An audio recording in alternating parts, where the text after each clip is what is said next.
안녕하세요. 건축문화유산 동반자 안빈낙토입니다. 이번 시리즈 좋은 땅이란 어떤 곳인가 그 두 번째로 오늘은 관심지역을 정하자라는 주제로 얘기를 좀 해보겠습니다.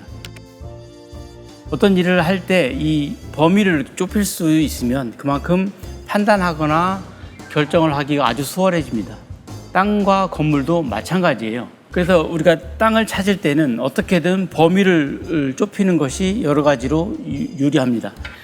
부동산을 거래하는 것이 주업인 분들이야 폭넓게 관심을 가지고 살펴보겠지만 일반인들은 범위를 이렇게 좁혀야 되는데 이 범위를 어떻게 좁힐 수 있을까요? 찾고자 하는 땅의 범위를 좁히려면 첫째로 내가 이 땅을 왜 구하려고 하는지에 대한 우선순위를 결정해 놓고 그 다음에 두 번째로는 이 우선순위에 맞는 관심지역을 이렇게 찾아봐야 돼요.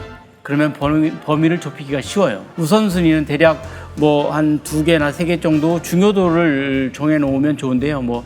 교통이다, 아니면 편의시설이다, 문화시설이다, 아니면 이런 사회 기반 시설과 관련된 곳도 있고요. 아니면 고향이나 직업적인 연고지 이 같은 연고지가 기준이 될 수도 있어요. 또는 제주도나 통영이나 강릉이나 이렇게 내가 막연하게 한번 살아보고 싶은 곳이 될 수도 있고요. 그 다음에 강가나 바닷가나 산속이나 이런 어떤 그런 내가 좋아하는 자연 환경이 될 수도 있죠. 구체적으로 예를 들면 고향이 지방인데 부모님께서 아직 그곳에 계셔서 자주 가봐야 하는 분들이나 아니면 여행이나 캠핑을 좋아해서 지방에 가는 것이 흔한 분들, 그리고 은퇴 뒤에는 귀농이나 귀촌을 하고 싶지만 자녀들하고 자주 왕래가 어려울 것 같아서 부담되는 분들, 그래서 교통이 우선순위로 두고 싶은 분들, 이런 분들이겠죠. 그러면 고속도로 나들목이나 아니면은 국도에서 쉽게 접근할 수 있는 곳 또는 지하철로 쉽게 접근할 수 있는 곳, 이런 것들이 우선순위에서 앞서겠죠.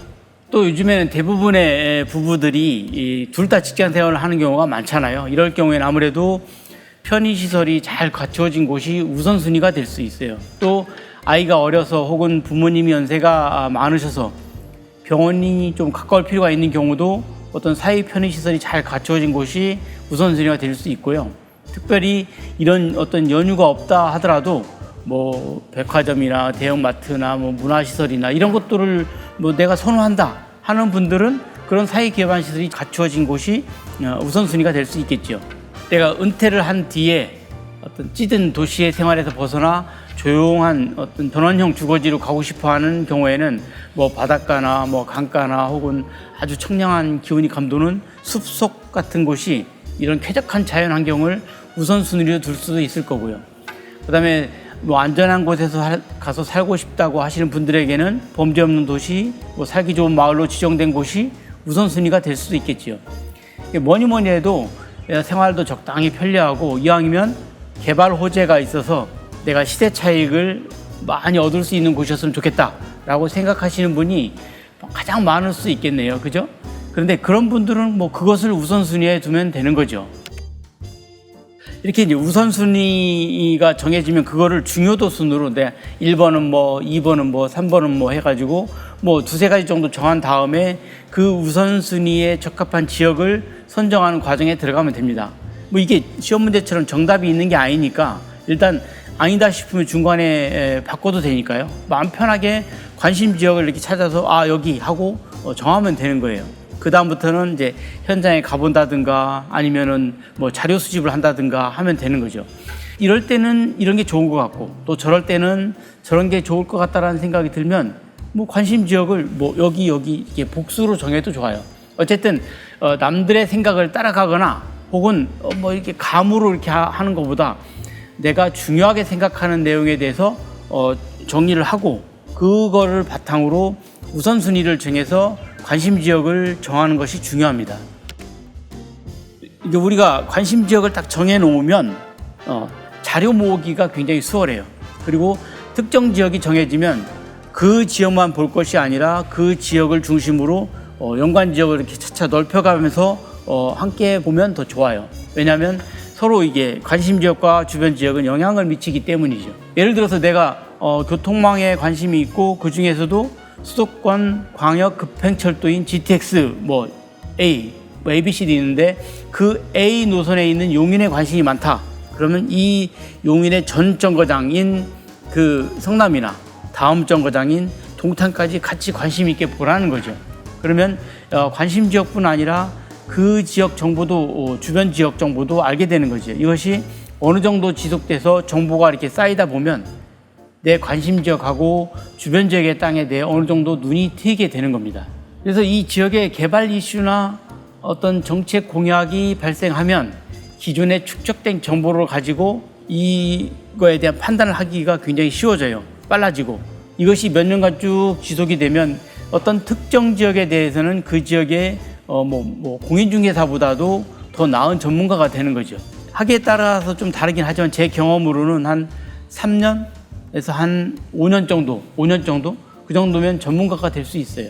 이렇게 할 수만 있다면 전문가가 별게 아니에요. 예전에는 그 신문 등을 스크랩했다면 지금은 자료가 인터넷상에 많으니까 그 지역별, 분야별 이렇게 카테고리를 정해서 그 URL 등을 저장해서 분류하는 게 이제 좋아 보여요. 이게 그냥 지나치면 다음에는 똑같은 키워드로 해도 참 찾기가 참 어려워져요. 또 관심 지역을 정해놓으면 정말 좋은 게 있어요. 관심 지역이 정해지면 이제 현장에 가게 되잖아요. 그럼 현장에 가면 지역에 있는 여러 명의 공인중개사한테 연락처를 쭉 받아오시는 게 좋아요. 그리고 급매물 등이 나오면 꼭 연락해달라고 해두면 좋죠. 왜냐하면 다른 물건도 마찬가지지만 사는 사람이 급하면 조금 비싸게라도 사는 거고요. 파는 사람이 급하면 조금 싸게라도 팔게 마련이잖아요. 그래서 부동산에서는 그 폭이 한 10%에서 20% 시세에 비해서 그 정도 차이가 나요. 이 시세라는 게 있지만 이 땅값이 정찰제가 아니잖아요. 그리고 사정상 시세보다 20% 정도 싸게 판다고 해도 그 사람이 최초 구입비에 비하면 오른 가격일 수도 있잖아요, 가격이. 그리고 증여나 양도를 받은 경우에는 없던 것이 생긴 거니까 20% 정도 싸게 팔아도 이득인 거죠. 그래서 땅은 이런 거래가 가능한 겁니다. 그러면 급해서 싸게 팔려고 하는 사람과 비싸게라도 빨리 사야 하는 사람의 차이는 최대로 80%가 되는 거잖아요. 최대치로 보면 이 파는 게 급한 사람은 급하게 사려는 사람의 절반에 가까운 60% 혹은 사는 게 급한 사람은 파는 게 급한 사람의 140%가 되는 거잖아요. 거의 2배에 가까운 가격에 서로 거래를 하게 되는 거잖아요. 이게 고무줄도 이런 고무줄이 없어요. 마치 이 낚시를 들이고 월척을 기다리는 경우와 같다고 할 수 있어요. 여러 개의 안테를 쭉 세워놓고 기다릴 수 있는 여유가 있고 기다리는 방법을 아는 사람이면 이런 기회가 온다는 거죠. 그래서 지역을 정하는 것이 좋다고 하는 겁니다. 오늘은 관심 지역을 정하자라는 주제로 이야기를 했는데 땅을 구하려는 분들께 도움이 되셨는지 모르겠습니다. 제가 여러 번 반복해서 이야기를 하지만 기동량으로 듣는 주변에서 하는 이야기에 혹하지 마세요. 이렇게 내가 이런저런 자료를 직접 정리하다 보면 유튜브, 인터넷 이런 데서 나오는 정보도 엉터리가 많다는 것을 알 수 있을 정도가 돼요. 차분하게 미리미리 정보를 이렇게 쭉 정리하는 공부를 하시기 바랍니다. 정말로 알아서 잘해주는 사람은 세상에 아무도 없어요. 자, 오늘은 여기까지 하고 다음 시간에는 계약하기 전에 물어보자라는 주제로 찾아뵙겠습니다. 감사합니다.